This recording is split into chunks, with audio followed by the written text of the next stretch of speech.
Maloi lau mali a hou e ki malele i tonga ko tope. Fia ke taritali lele ki mo tonu ki mo uningongo me le te o tonga uluang ki mo wa. Ka ma foki television e tonga ki he hoani. Wakai koe ki ngahi ulu i o ngongo. Hoko i tai tokanga ai matu a tai whanau ke malolo ai haki tamasi i tau fitu i hana whanai e hono ki te hina tau wha. Whamahina me potu ngau e whanua me kloa whaina tulau ki kai ha whakatokanga whatamaki me he ngai whakalanu ko ia o i tahi i he mui i whanua whakatoki lauhi hifo o whanua lei. Pea whakalaki e potu ngai mo ui ai ngahi tukua ki i hala mo ta e mo oni o kutu whaki holo he mitia wha sosiale whakau aki mui lahi ko ia e malolo ai longa i whanau. O ku toi e peme ngahi ngongo ke he ana iangi pe he whoki ta wakai ki ngahi ngongo me he mala e o e sipoti kai o maa whoki ai tuunga o i ea.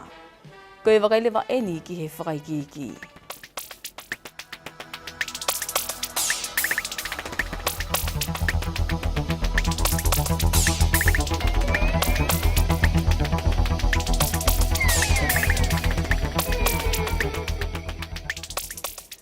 O ku hoko i tātou kanga ko ia ai mātu a tai whānau ki ona tonga i kina longa i whānau ke malolo ai haki tamasi i tau fitu i he whiawhi whalai te i hano whana i pē hono ki te hina tau whā. Ko e hiriange eni hono whupau i me tokoni komisiona polisi te vita vai lea i ahoni ko e mooni ai mea koini na e hoko. Aia ko e kalasi mea tau koe nei ngai aki haki tamasi i tau whā koe ni koe lai wholo poi ni waua.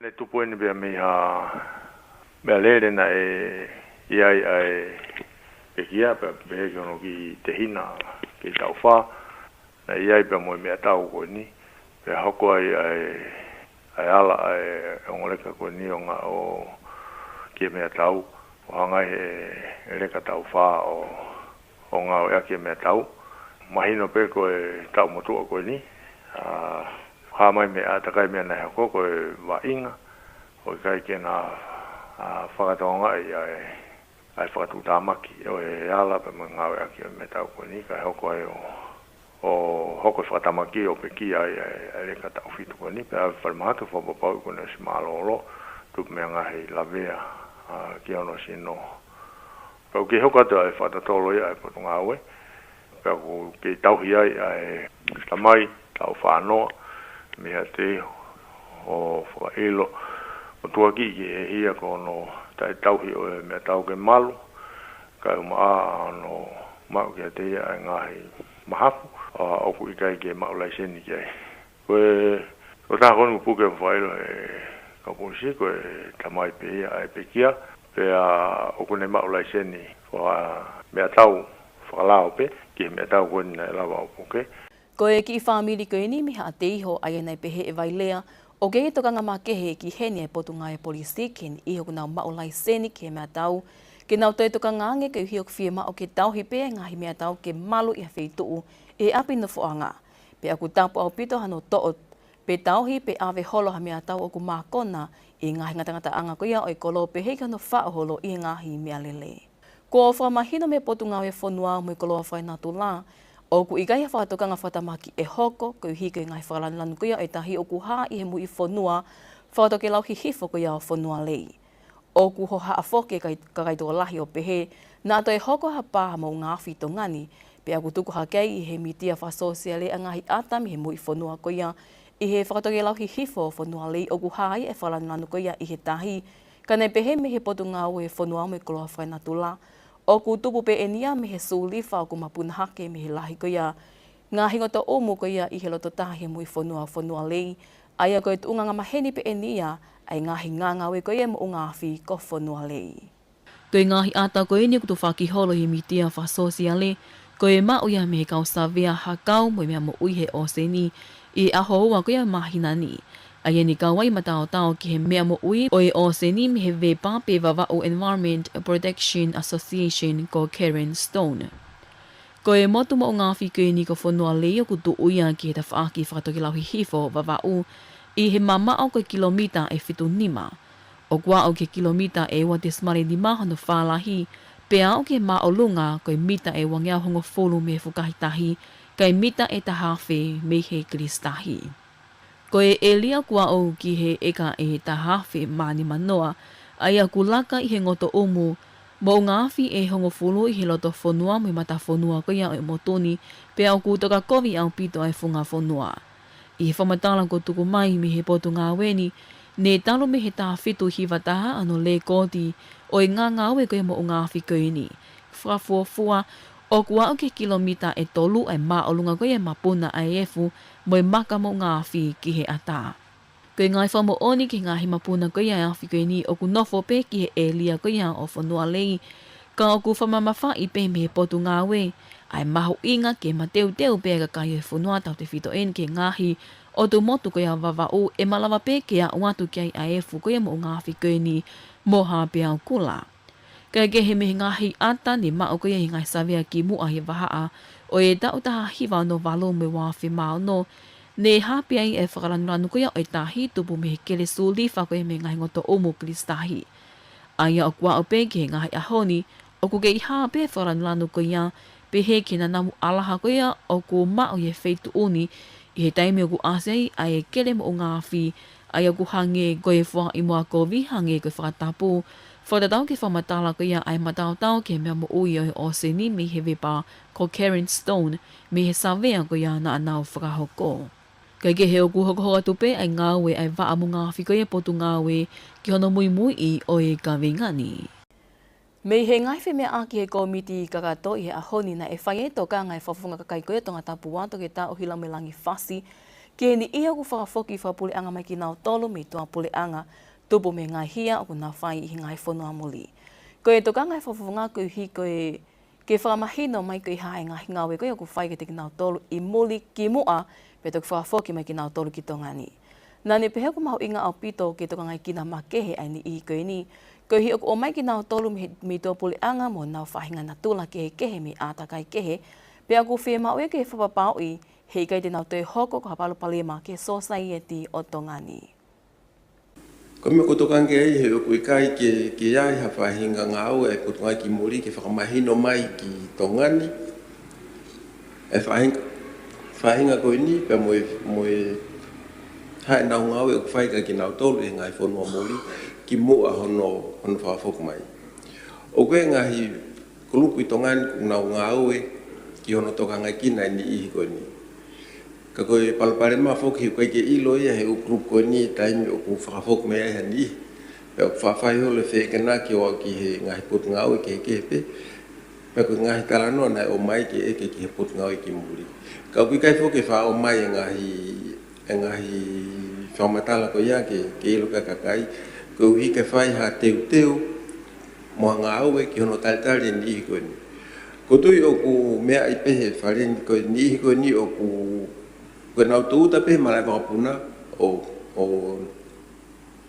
nau puri a nau tolu ai, nau tau atai na ki nau tolu, kai ke ilo ia taimi o ku nau hauai, mo taimi o ku kohai o alutari ki nau tolu. Kan ko whakaamu ia ka pau e toi ki whakalahi atu he potu ngau e koe ni e nau ngau e ki whakamahino mai e taimi o ku ni ihi koe ni hae nau ngau e o whaika ki nau tolu e ngai whanua koe nei o mai e ki nau tolu mi ai. Ma mui taimi o ku o mai e ke uhi ka whaiha ngau he koutui o ku mea e he tō tāko toa e palu parema e ni ihi koe ni.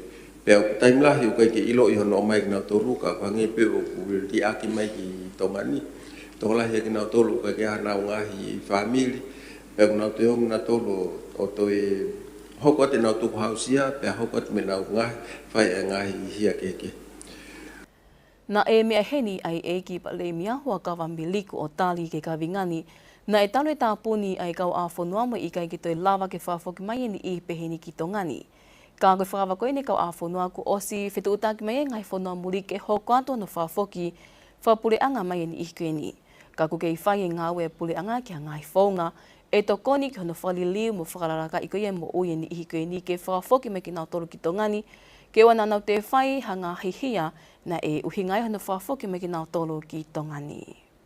Tōna he kaingai koe ni na nau tupu hape nau tolu I muri, kai ke poto nau tohe rea whatonga, kai ke nau ilo nau toho nau whaami. Ai mahino e whaipore lahia koe ia, ke awe hataha tuku ki ha atakai o kai peke ne ilo e hafui mea taha whikau moi. Ai koe tā anoa rewa koe ke ngai whanua koe o mai mea tau kakai, ke ai ha whakatūtu ke tau lava i o ange a whainga maari ke tō taha e whakafoki mai. Ke lava ako pe lava tokoni ke toi foki o hoko koi konga o society tonga. Hange peo ko mea ai whakafonga ko tui tātau ngā mui. O paure wai kai ke mao hano whainga maari ke mao hane mo ui. Pe ia whetu e no whai. E foki pe ke mea wanga maheni ki hai. Ko hinga pe koe kumi hano mo ui. Alea koe tānoa koe ni me ngai whonua koe ni. Pe koe haha ngai whotutu e lava o whotu i tō ngani. Ke lava o ange ai hawhainga maari ke tō taha koe ni whaafoki mai. Koe mō ni pe ia koe tau mai pua tō taha ki tō ngani. Koe tō taha tau tāhina ia. O seve ne taimia nei muri. Whokmana ki tō ngani. Koe kia tau pehe hatunga whakalao ia ke puke ai o tauhi ai. Ko whi mea pia tau ala o ange, ko tanke koe. O pau ke whainga tā ia, ko whainga maari en, ke hao o nofo he wheitu koe ni, ka alewa ke wakai o whaamini. Ke hao o ako ke he rea whakatonga, helo nā to koni ka koe. Ngai mea pehe, o kai ngahi kau taha pe umahinu. Ke whaasio ki ai, ke lawa rewa u whonua koni, na o mai ho tau kai ngahi tuani, o mai ha to koni, ke whai ake ngawe ko ia, ke tau lawa to koni, a kakai, o nau whakafoki mai koe ki tongani. Nā ne mea ko whai pe ai ngahi ale lea ai pule anga me ngai whonua muli, ai o whakafoki i whapule anga mai mea i hotau ka inga tonga, kia ngai whotuutu ngawe ki lawa toko nia ki nau tolu ki mua, pe toki hoko atu ko i ahono whakafoki whapule anga mai ki nau tolu me i tua pule anga. Kua tuku mai mihe potu ngai mo ui e ngai whamatala whamala ala whikau aki me uhinga ko ia mālolo i lunga i whanau, o talu eni mehe mahina ko siulai ki he mahina ko si. Ko e toka ngā koe hie ku lahi no awe hala i holo i ngahi mitia tau te whito eni ki mitia wha sosiale. Ai ngahi toka ki i hala mo ta e mo oni ki e uhinga ko ia ai malolo ai lunga i whanau. I e ngai whamatala koe ko tuku mai mihe potu ngāwe ko lunga i whanau ko eni ni malolo. Ne o si whai peho nau sivi COVID tā hiwa o mahino na nau hau ko toa pe mihe COVID tā hiwa. I he mahina ko siulai ni malolo ai lunga i whanau e tolu. Aia koe uloa ki koe mahina walu, tupu ia mihe mofi uto whatupunga he siemu niu mo kokasi. Koe hoko koe ta ua ni malolo ia tupu mihe puke pe o kapu he siemu a hono sino kotoa.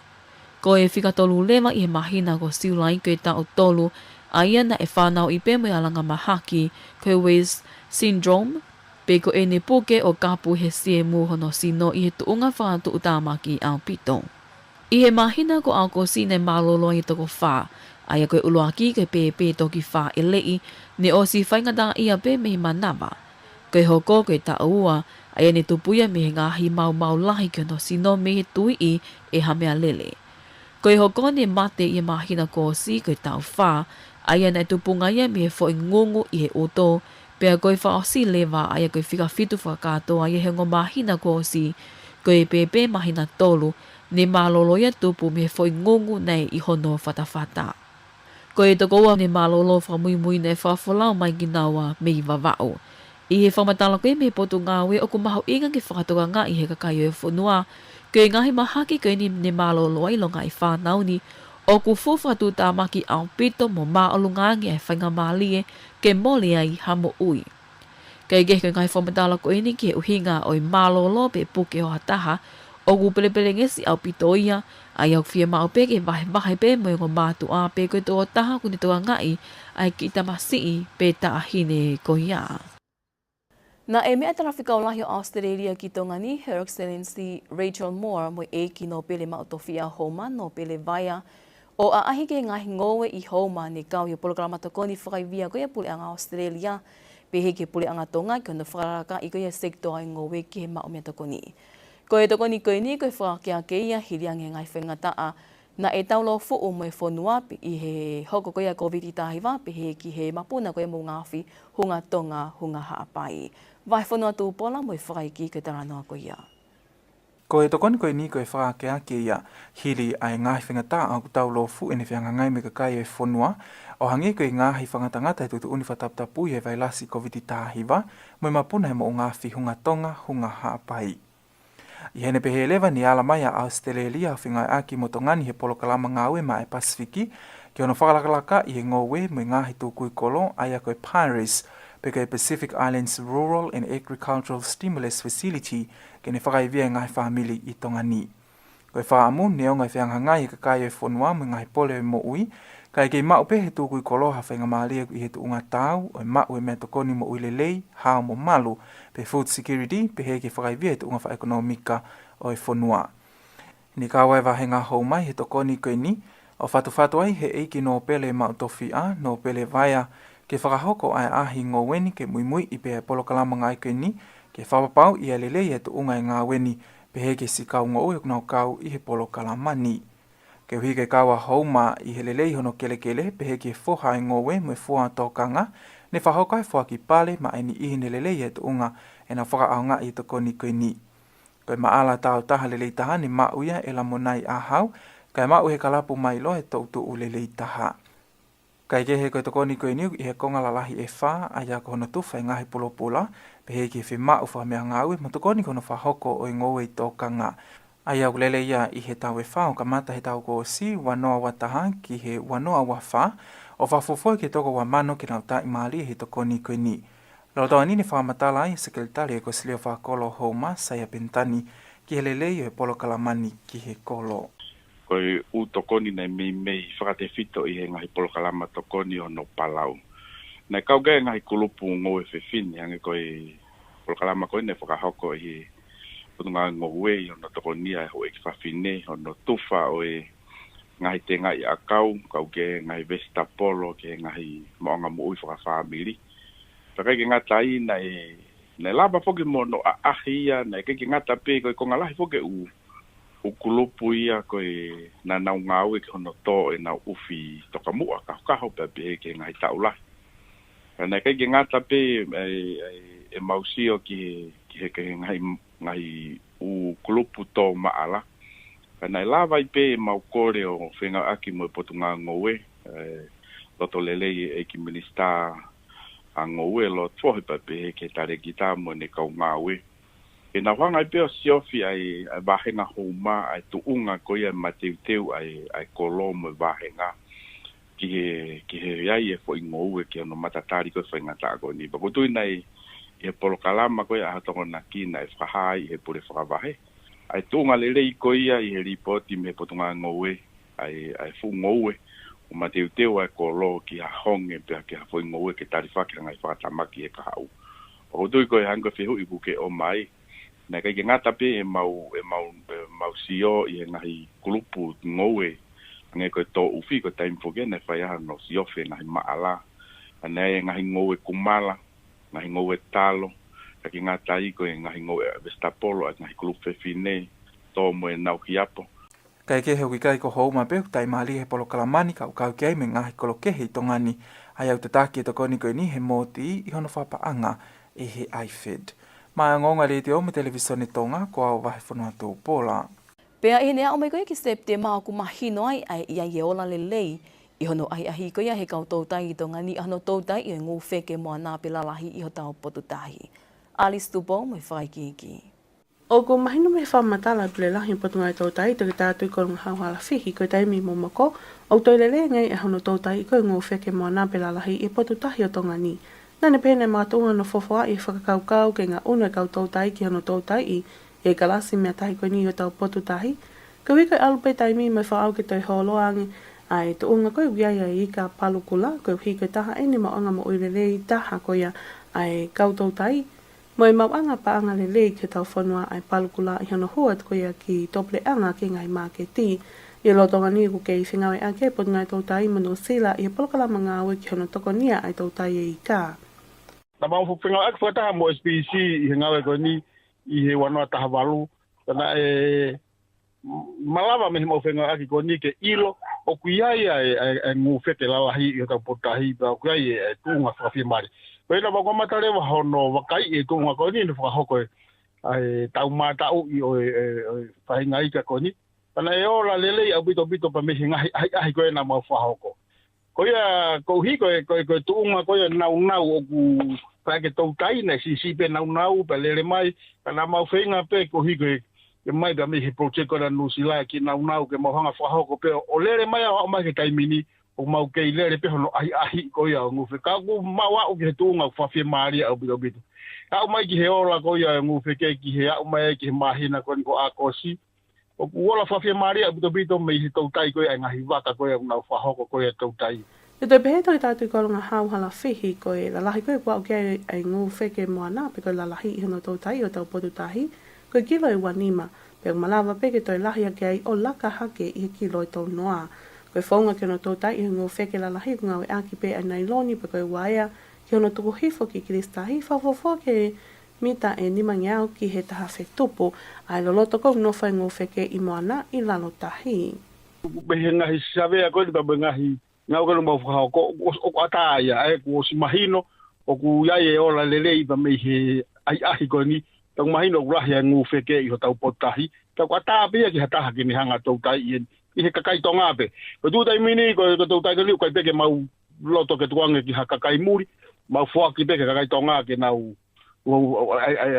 ai ngofua ko ni na honga whahau ko tau tai ko ni o te hake ko lau ko ahi ni mau whahau ko o te ke mau hanga oang halai seni ki hataha ki tau tai ko ni ka mau kei dele ahi pe pa ngahi waka tau tai palu pe ko tau tai tau mata loloto ai ko nau tolu ni ka mata hona ahi ka ko ne au pe ka tunga o mau ota mai mau tole nau o mau mai container ko nau i whakaukau e mau whenga ake me kau tautai ke ngau ake ngahi nau ko ia ki hono whakahoko tautai e malama pe ke ngata pe ngahi waka tau matau loloto ka malama pe ke ahenga whangi waka iki ke lava ke nau inasi he monu ko ni ki hono tautai ko ia ngu wheke ke tokoni ka ki nau tolo. Tēnei tau pehe koe ngō wheke ko wholoa ta o pehe no hōmai e he ngahi whare koloa me i tople anga ka koe whenga koe ni ke ta ofi hono toi hōmai koe ngō wheke me i tople anga ka ngau e aki pe i hono tōtai i whaloto whanua. Koe whaunga hono ngauhi koe ai ngō wheke mona ke mau mea tokoni wha ahau o tatau pe mo whaunga ngauhi mea tokoni koe ki he wheke o wanga maheni koe a tongani ke ai pehe ke ngai whaunga ke he pē. Mga dunga me he lahi koe no tōtai o mea mo ui o seni koe wheliriu ake ea mo toi tupu toko lahi ange kakai o ku whahoko e potangai tōtai a whatotolo ke he ngahi whaunga tōtai whao ke tāna ke atu ke ngai whaunga tōtai lo tonga ke mau mea iha mau anga pa angai whanua. O ku kau kena o no whama i peko no whakairi ko ia o mea mo ui o seni, hange koe tofe mo ko honu maika, ke tokoni ki he whatupu ko ia o natula. Ma a ngonga le teo mai televisione tonga ko au Alice Tupo. Ko e ngahi ngongo pia i lea whatonga mo e le teo tonga ulaki me wā, ka ma whoki televisione tonga ki he howani, ki mo ape tau mawai, tau te wakaingi peheni ki ngahi olo i ngongo. Hoko ai tai toka ngai mātu a tai whanau ke malolo ai haki ta masi i tau whitu i anu whana i anu ki te hina tau wha. Whamahina me potu ngau e whanua mo i koloa whaina tula o i kaya whatoka ngā whatamaki ni ngai whalalanu ko ia o tahi i mui i whanua whakataki lauhi hifo o whanua le. Pea whahalake potu ngau e mo uia ngai tua ki i hala mo ta e mo oni o kutu whaki holo i mitia wha sosiale kau ake mui lahi ko ia malolo ai longa ai whanau. Koe ka katoe pēr ngahi ngongo i lea whatonga me le teo tonga o loaki me waka ma whoki televisione tonga ke hoani o ke e whaamo ni au taki kotoa pēr ngahi ngoni ki roto whale kotoa pēr. Whamalotu ki tau kei whiau mai.